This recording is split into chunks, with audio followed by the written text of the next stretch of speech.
Hello, this is a short introduction to the Redeveloped Tech Award in Health and Social Care. My name is Trudy Murray and I am the Sector Manager for the Tech Award in Health and Social Care. I'm joined today by my colleague Esther. Hello, my name's Esther Traherne. I'm the Subject Advisor for Health and Social Care and Childcare. We will be updating you briefly on each component that makes up the qualification and what changes have taken place to content and assessment from the existing Tech Award. The Redeveloped Tech Award in Health and Social Care has retained the same three-component structure as the current Tech Award. Components 1 and 2 are each 36 guided learning hours and worth 30% of the qualification grade. They are assessed using the new Pearson set assignments, or PSAs, marked internally by you, the teacher or assessor, and moderated by Pearson. The PSAs are released in February of each year and assessed in May and June from 2023. So you have plenty of flexibility within your programme to prepare for, administer and mark the assessments. The final component 3 is 48 guided learning hours and is worth 40% of the qualification grade and is externally assessed by Pearson. It is a 2-hour written examination available twice a year in the January, February and May-June assessment series. Each assessment in the qualification is marked out of 60 available marks. In component 1, learners will explore different aspects of growth and development and the factors that can affect this across the life stages. They will explore the different events that can impact on individuals' PIE's development and how individuals cope with and are supported through changes caused by life events. This content is largely the same as the current Tech Award. However, we've taken the opportunity through the redevelopment to make minor updates and expansions to clarify content and enhance the delivery of various topics. For A1, we have merged the main life stages and PIE's development for each stage in order to highlight key areas of teaching for each. This should streamline teaching, learning and assessment. For A2, we have separated social and cultural factors in order to clarify which factors sit within each topic area. We have added lifestyle and environmental factors in order to make the content more relevant, inclusive, and topical for today's learners. For Learning Outcome B, the content remains largely the same. For B1, we have changed physical events to health and well-being in order to cover physical, emotional, and mental health. We have also added some elaboration to other areas, for example, the inclusion of civil partnership and long-term relationships. For B2, we have added character traits that influence how individuals cope in order to encourage learners to look at the range of factors that can influence how someone might cope with a life event. We have also added some content to sources of support to encourage learners to investigate the wide network of others an individual might need or want in order to help them cope with a life event. As such, we are confident that you will find it easy to transition from your current delivery of Tech Award teaching and learning content. Or if you are delivering Tech Awards for the first time, you'll find the content clear, practical, and flexible. Component 1 is assessed through a non-examined internal assessment, which has been designed to demonstrate application of the conceptual knowledge underpinning the sector through realistic tasks and activities, and in doing so, to deepen learning by connecting knowledge and practice. Due to the new technical requirements from the DfE, there are some changes to the assessment of these components that will be slightly different to what teachers of the current Tech Award have been used to. Assignments used for summative assessment must now be set by the awarding organisation, so the old authorised assignment briefs have been replaced by Pearson set assignments, or PSAs. These will be released in February each year for assessment in May-June. Component 1 will be assessed through a Pearson set assignment comprised of 4 tasks over 6 hours. Across these tasks, learners will be required to demonstrate their knowledge and understanding of physical, intellectual, emotional, and social development, the impact of the different factors and life events, and how individuals adapt. For submission of learners' responses, we have provided a list of accepted submission types. This should improve accessibility of the assessment and meet the individual needs of learners in a much more sustainable way for centres, ensuring that all learners have equitable access to assessment. For task 1 in this PSA, we now provide specific life stages for learners to focus their response. We have removed any suggestions of links to chosen individuals, and learners may instead keep their responses generic. This was done in response to feedback we received about learners selecting individuals that, while relevant to them, may not have experienced the older life stages, and they were struggling to apply PIEs in this context. Tasks 3A and 3B case studies are now provided. Learners are not expected to find individuals to interview or research.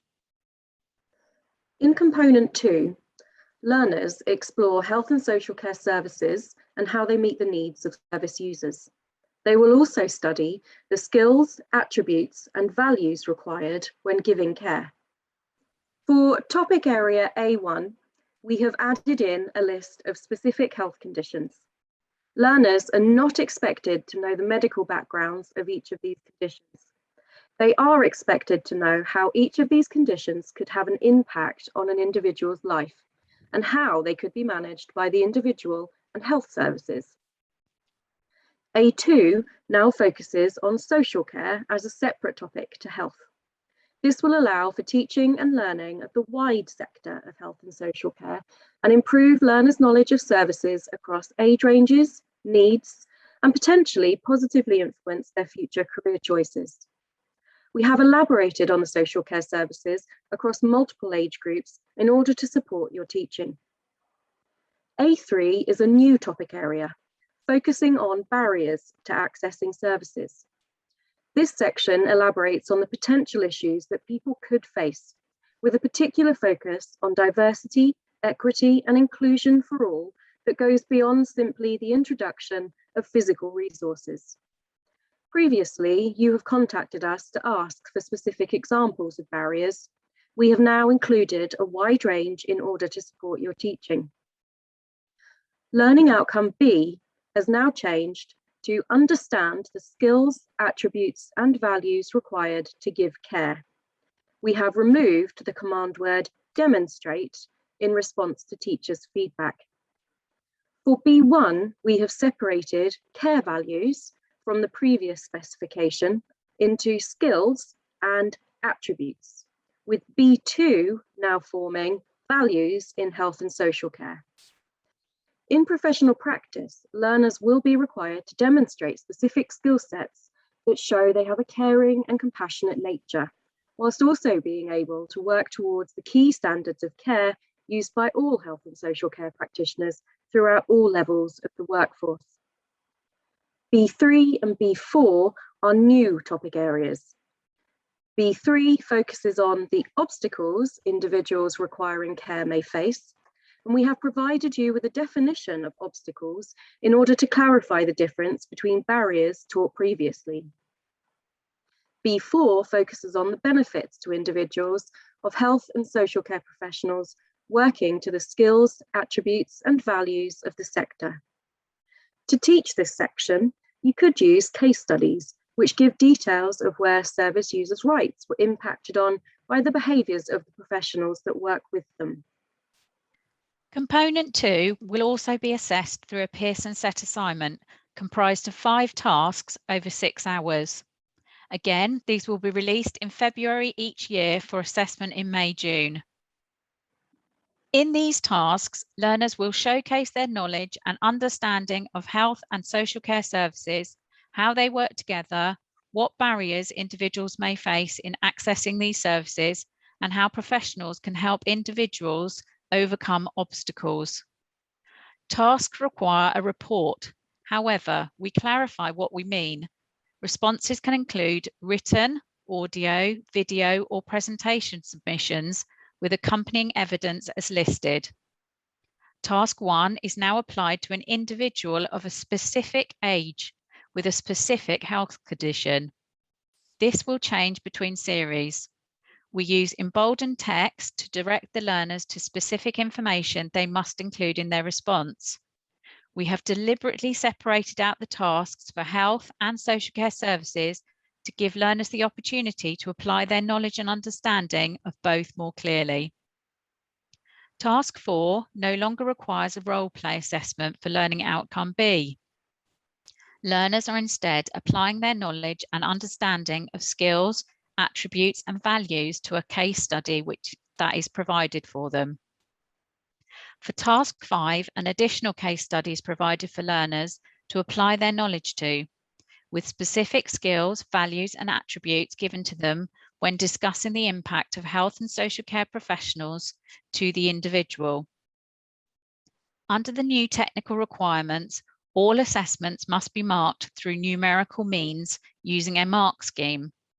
In the new mark scheme, students can gain up to 12 marks across 4 bands, ranging through limited, adequate, good, and comprehensive knowledge and understanding. A consistent set of descriptors to help you understand which band fits the quality of the evidence overall, with 3 marks available in each band to give you more scope for differentiation.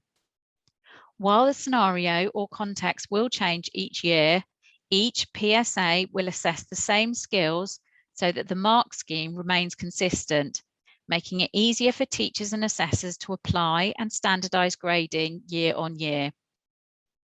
For providers currently delivering the current Tech Award, the changes made to the Pearson set assignments should be straightforward for providers to introduce to their existing teaching and assessment practices.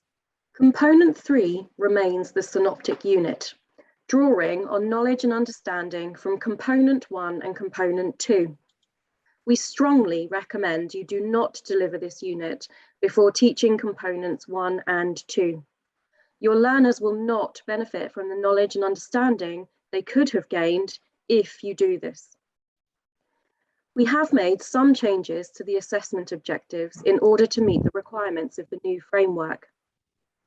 We have removed the command word demonstrate from AO1, which now reads knowledge of health and well-being, and AO4, which now reads analyse and evaluate knowledge and understanding of health and well-being.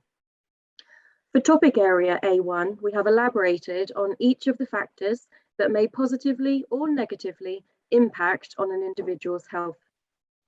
We did this to emphasise that factors can have a positive impact on individuals depending on their choices, and to avoid solely focusing on the negative impacts.